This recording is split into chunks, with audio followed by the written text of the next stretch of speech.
আসসালামু আলাইকুম। আশা করি সবাই খুব ভালো আছেন। আমি সুমন আহমেদ। বাংলাদেশের তাঁত শিল্প, টেক্সটাইল সেক্টর, আরএমজি সেক্টর এ তিনটাই আমার ভালো লাগা এবং ভালো লাগার সাবজেক্ট। আসলে জন্ম থেকে যখন থেকে বড় হয়েছি মেশিনের টুংটাং শব্দ শুনেই বড় হয়েছি।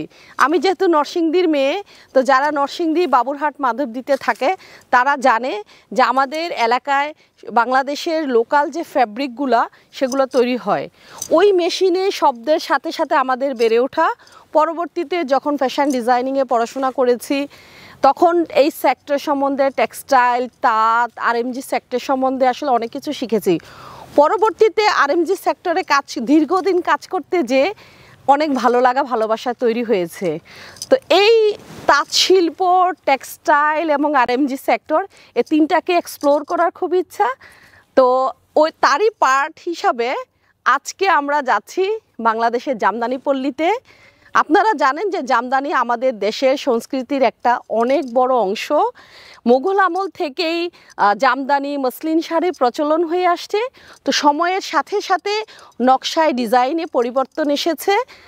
আজকে আমরা যখন জামদানি পল্লীতে যাব, আমরা আপনাদেরকে দেখাবো দুইজন তাঁতি কিভাবে একটা মেশিনে তাদের যে তাঁতের যেই যন্ত্রটা থাকে সেটাতে 20 থেকে 30 দিন সময় নিয়ে কি সুন্দর করে একটা সুন্দর ডিজাইন ফুটে একটা জামদানি শাড়ি তৈরি করে।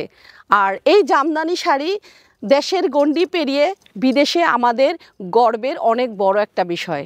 তো আমাদের ফুল জার্নিটাতে আমরা আশা রাখি আপনারা সবাই থাকবেন। পরবর্তীতে অন্য সেক্টর নিয়ে কথা হবে, দেখা হবে। সবাই খুব ভালো থাকবেন। আসসালামু আলাইকুম।